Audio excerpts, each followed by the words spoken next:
जनता, पूरे मुंबई की मीडिया, पूरे पूरे मेरे ख्याल से देश की जनता भी ये जानती है कि मुंबई में सबसे बड़ा मुद्दा है सड़क, रोड।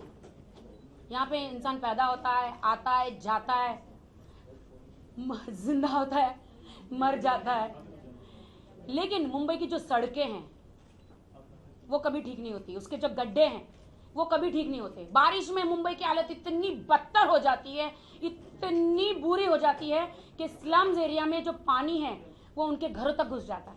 आप बताइए किसका काम है? ये किसका काम है? जनता का काम है, ये नेता का काम है। इसीलिए मैं जनता की आवाज बनना चाहती हूं और मैं मीडिया से हाथ जोड़ के कहना चाहती हूं कि मुझे सपोर्ट करें। आपने जिंदगी भर मुझे सपोर्ट किया, हमेशा सपोर्ट किया, आगे बढ़ाया। ये मेरी आवाज जो है जनता तक पहुंचाए, मुझे सपोर्ट करें।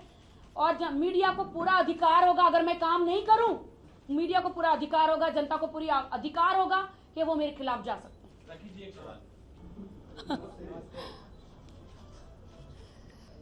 नमस्कार, मैं हूं राखी सावंत और सबको बताना चाहती हूं कि मैं इस साल लोकसभा चुनाव लड़ रही हूं। मेरी कॉन्स्टिट्यूंसी है नॉर्थ वेस्ट और मैं यहां से खड़ी हो रही हूं। मैं बिल्कुल कोई चुनाव नहीं लड़ना चाहती थी, मैंने सोचा भी नहीं था।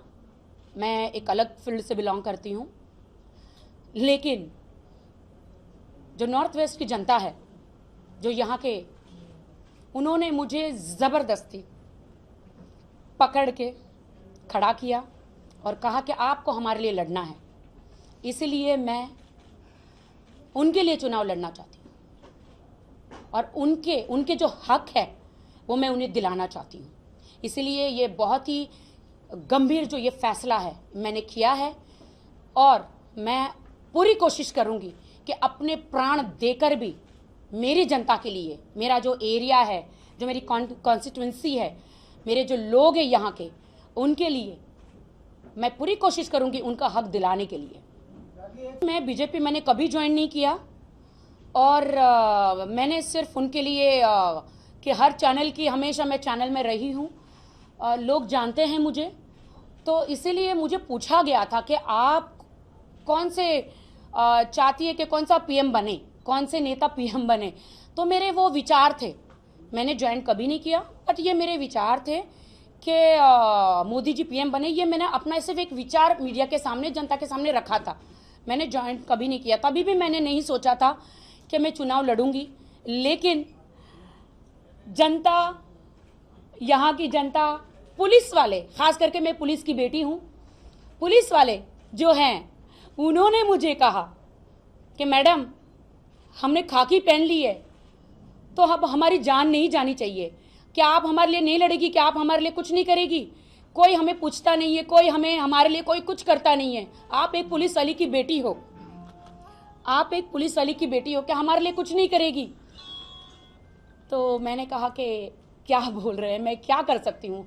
आप हमारे लिए चुनाव में खड़े रहिए और आप हमारे लिए मांगे, हमारे लिए कुछ करे। पुलिस वालों के लिए कौन है देखने वाला? पुलिस वाले सुबह से शाम तक खाकी की वर्दी पहन के खड़े हो जाते हैं सुरक्षा के लिए, जनता की सुरक्षा के लिए। हम रात को थक के घर पे जाते हैं, सुबह हो जाती वापस ड्यूटी पे जाते हैं, हमारे बच्चे कब बड़े हो जाते हैं हमें पता ही नहीं चलता, फिर भी हमें जनता की गालियां मिलती है। जनता हमें कहती है कि ये घूसखोर है, ये भ्रष्टाचारी है, हमें चारों तरफ से गालियां मिलती है। तो क्या राखी जी, आप एक पुलिस वाली की बेटी हो और आप हमेशा न्यूज़ में बोलती हो, तो क्या आप हमारे लिए नहीं लड़ेगी? मुझे बहुत चोट लगी, मुझे ऐसा धक्का पहुंचा कि ये बात बिल्कुल सच है, इसलिए मैं खड़ी हुई। यहाँ की जनता, मुझे नहीं लगता किसी कॉरपोरेटर के पास जाती है, मुझे नहीं लगता कि किसी एमपी के पास जाती है या किसी एमएलए के पास जाती है, सबसे पहले मेरे पास आती है वो, क्योंकि वो लोग वहाँ पे जा के थक गए, उनकी कोई सुनने वाला नहीं है। तो ये मेरे पास आई है, मुझे कहा राखी जी आप बहुत बोलती है देश के लिए, जनता के लिए, तो आप हमारे लिए खड़ी क्यों नहीं हो जाती? आप हमारे लिए आवाज क्यों नहीं उठाती? आप चुनाव लड़िए, हम आपके साथ हैं। तब मैंने ये डिसीजन लिया, चलो ठीक है। कुछ दिनों पहले पर इसका जवाब दे दूं प्लीज, फिर मैं आपके बात का जवाब दूंगी। बिल्कुल, मैं तो आज भी बीजेपी की इज्जत करती हूँ, राजनाथ सिंह जी की इज्जत करती हूँ, मैं उन सबकी इज्जत करती हूँ। मैं तो इतना ही कहूँगी कि वो समंदर है तो मैं एक छोटी सी नदी हूँ, वो पेड़ है तो मैं एक छोटी सी शाखा हूँ। है ना, मैं आज भी इज्जत करती हूँ, मैं उनके खिलाफ हूँ ही नहीं। मेरी लड़ाई किसी पार्टी के लिए नहीं है, किसी नेता के लिए नहीं है। मेरी लड़ाई मैं जनता के लिए लड़ाई करना चाहती हूँ। उनके जो हक है, जो कुछ लोग, कुछ नेता बीच में आके उनका हक छीनना चाहते हैं, वो उन नेता को बताना चाहती हूँ कि अब मैं जनता की तरफ से राखी सावंत आ गई है, तुम सबका जीना मुश्किल कर दूंगी मैं। लेकिन टिकट देखिए, ये हरे कपड़े हम लोग, ये ग्रीन सिग्नल है जनता के लिए, शुभ माना जाता है, शुभ माना जाता है। और इसीलिए बिल्कुल आप देख सकते हैं, मैं उठ के बता सकती हूँ मैं कि ये ग्रीन सिग्नल है जनता के लिए कि आपने मुझे खड़ा किया है, जनता ने मुझे खड़ा किया है चुनाव लड़ने के लिए, लोकसभा के लिए। तो ये हरा कपड़े हैं मेरे, शुभ है। अब आपके लिए मैं लड़ूंगी और आपका हक मैं आपको दिलाऊंगी। मुझे एक मौका मिले, मुझे एक मौका मिले, मैं आपके लिए चौका छक्का मार के दिखाऊंगी। बॉलीवुड से हूँ और डेफिनेटली मैंने छोड़ दिया है बॉलीवुड, लेकिन अभी आगे देखेंगे क्या होता है, मुझे नहीं पता है। मुझे नहीं पता है आगे क्या होगा, मुझे कुछ नहीं पता है। अभी मैं बहुत ईमानदारी से, सच्चाई से लड़ने आई हूँ और मीडिया से कोई जीत नहीं सकता। बहुत सारे शब्द आप मेरे मुंह में डाल रहे हैं और मैं हमेशा मीडिया की बेटी रही हूँ और हम मुझे पूरा यकीन है कि आप मुझे बहुत सपोर्ट करेंगे। मैं ज़िंदगी में मीडिया के खिलाफ कभी नहीं जाऊँगी। जो और ये मैं बता दूं, ये मैं निकाल भी सकती हूँ, केजरीवाल की तरह नहीं हूँ कि कान बंद कर दिए, अपने खिलाफ नहीं सुन सकती। ऐसे कौन से कानून की किताब में लिखा है कि आप चुनाव लड़ने आएंगे तो सब नेताओं को गिरा देना चाहिए या सबके विपक्ष जाना चाहिए?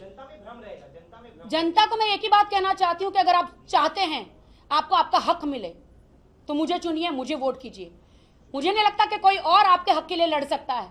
आपकी राखी सावंत ही आपके लिए लड़ सकती है और आपकी राखी सावंत ही आपके लिए अंतिम प्राण तक, अंतिम क्षण तक आपके हक दिलाने के लिए किसी की भी वाट लगा सकती है। That's it. Thank you so much.